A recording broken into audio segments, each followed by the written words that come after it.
The death of the first stage. China's electromagnetic launch sled just hit Mach 2.1 in a Datong vacuum tube, validating a propulsion model that could eliminate the first stage of chemical rockets.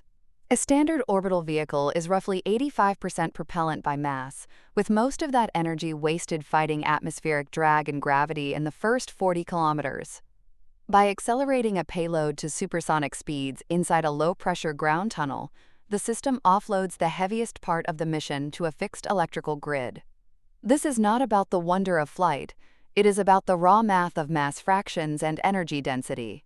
Moving the initial acceleration to a ground-based maglev track changes the payload-to-orbit ratio from a few percentage points to a double-digit reality.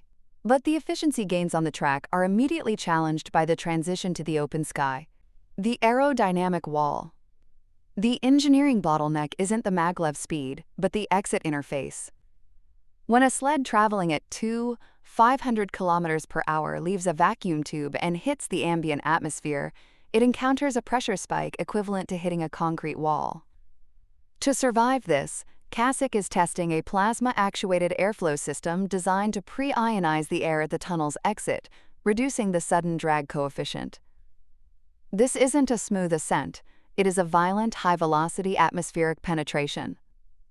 If the transition timing is off by even 5 milliseconds, the resulting shockwave would effectively shred the payload before it clears the launch site.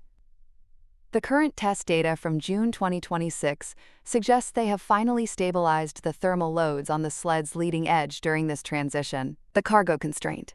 Despite the marketing claims of 90% cost reductions, this system has a hard physical ceiling: human physiology. To reach orbital velocity on a track of realistic length, the acceleration must exceed 20 gigaseconds, which is double the survival limit for trained pilots.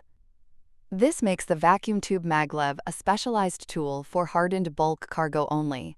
We are looking at a dedicated logistics pipeline for water, liquid oxygen, and structural shielding, not a passenger terminal.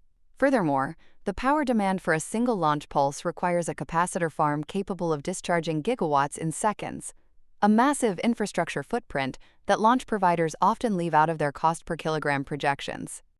The signal under the noise. The real implication of the Datong results is the bifurcation of the space economy. By separating the aerodynamic wall and the G-force constraints from traditional rocket flight, China is effectively building a heavy-lift freight lane that treats orbit like a standard shipping port. While providers like SpaceX focus on the versatile, human-rated versatility of chemical rockets, the electromagnetic sled targets the high-volume, low-value commodities that a permanent orbital presence requires. This moves space from a series of bespoke missions to a split-tier industrial model where the propellant and raw materials arrive via rail, while the delicate optics and crews arrive via rocket. The success of the Mach 2.1 test indicates that the logistical bottleneck for orbital construction is no longer the rocket's lift capacity, but the ground-side power storage. Watch for the completion of the 10-kilometer track extension in late 2026, which will prove if they can lower the acceleration curve enough to include standard satellite electronics. Subscribe for more.